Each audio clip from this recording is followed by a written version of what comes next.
Hello. Today we'll discuss about the difference between diamagnetism, paramagnetism and ferromagnetism. We are comparing diamagnetic material with paramagnetic material and ferromagnetic materials. So let's start with this. So the first point is, what are the responses when you are applying any external magnetic field? So if you have a diamagnetic material and you are applying external magnetic field, so in this case, you will observe a weak repulsion.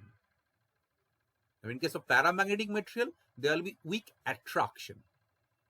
And in case of ferromagnetic material, there will be strong attraction to the magnetic field.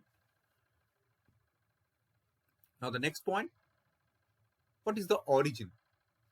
So, the origin of diamagnetic material is the atomic orbital motion.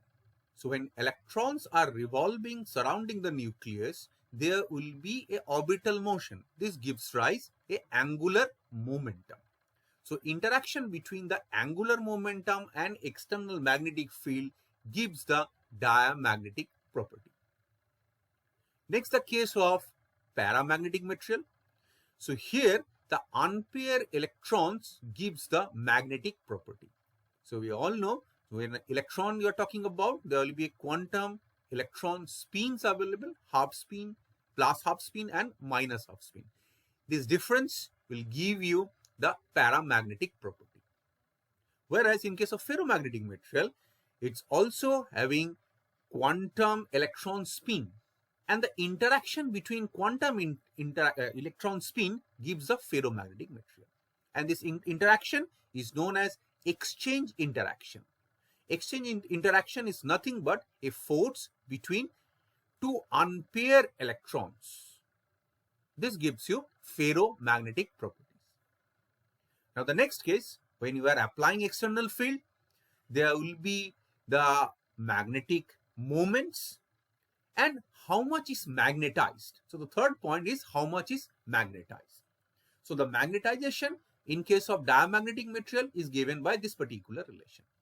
So where R is the radius of the atom and H is the external magnetic field. Whereas in case of paramagnetic material, this relation is simply given by this particular relation. M is given by this relation. So magnetization is function of temperature. And the next case, in case of ferromagnetic material, you can see the similarity between magnetization properties. Only difference is here H is the only external magnetic field.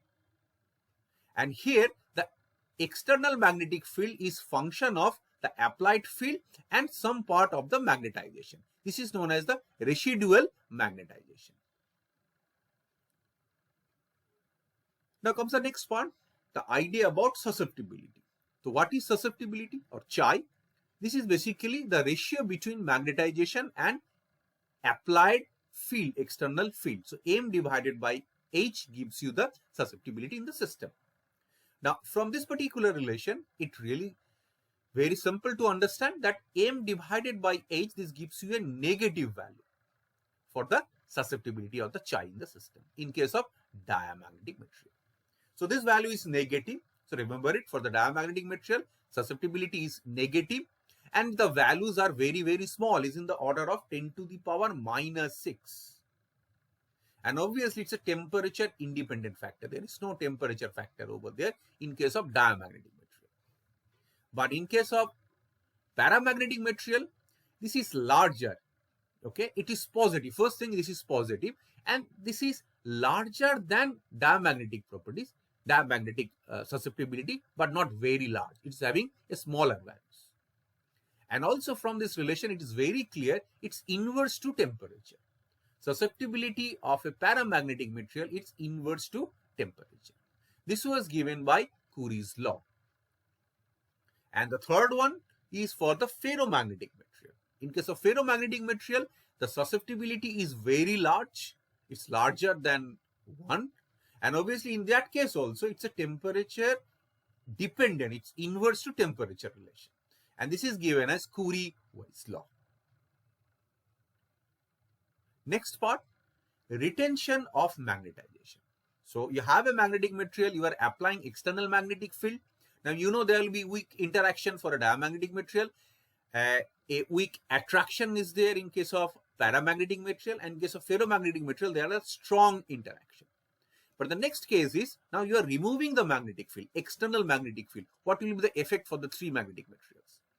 In case of diamagnetic material, there will be no retention. As you remove the field, no retention of magnetic property inside the magnetic material, inside the diamagnetic. So the moments are now random in nature. Same thing is happens for the paramagnetic material. If you apply the field, there will be some magnetization, there will be small attraction, but remove the field, the things will be removed. In case of ferromagnetic material, when you are applying the field, there will be magnetization, but when you remove the field, some magnetization is left. It retain its magnetization in case of ferromagnetic material. So here there is no retention. In case of paramagnetic material, there is no retention, but in case of ferromagnetic material, it retains some portion of magnetization.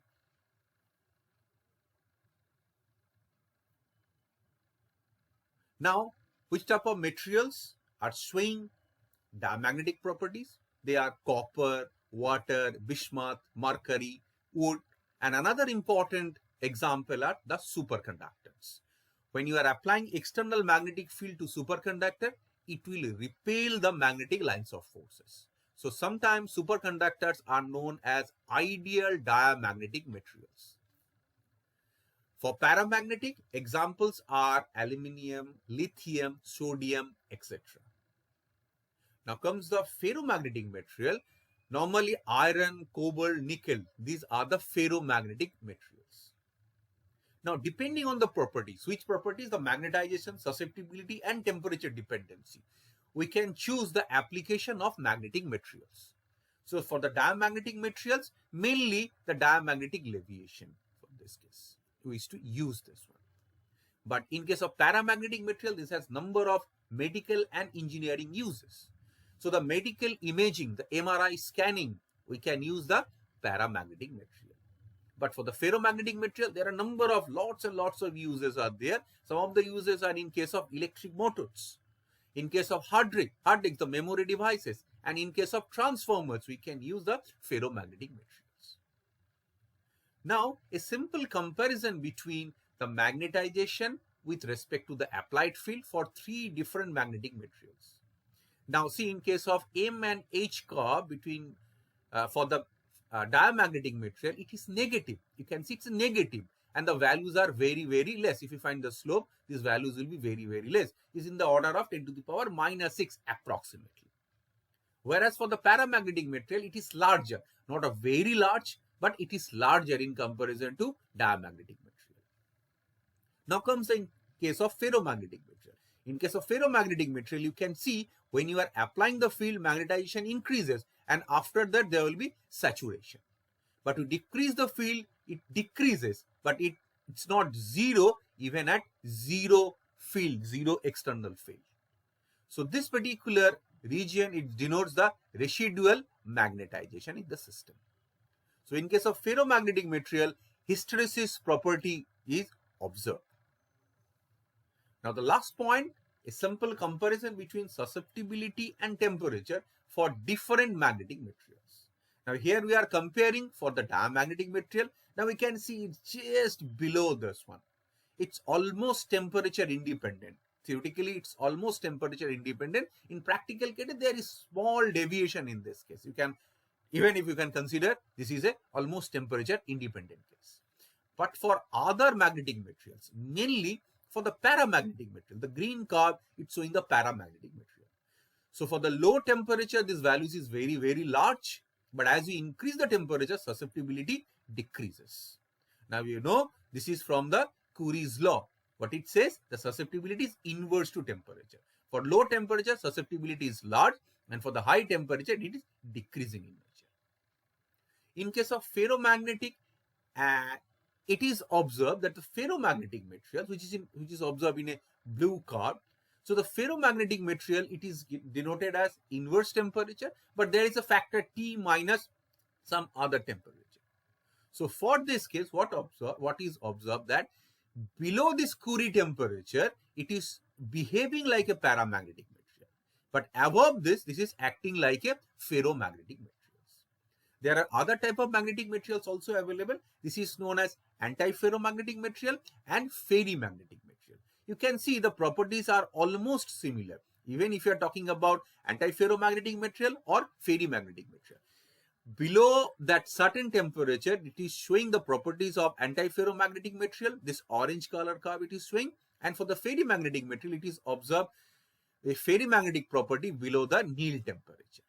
But then after that, when you are taking a sufficiently higher temperature, it is almost showing a paramagnetic property.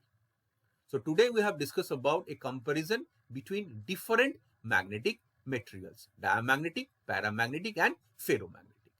Thank you.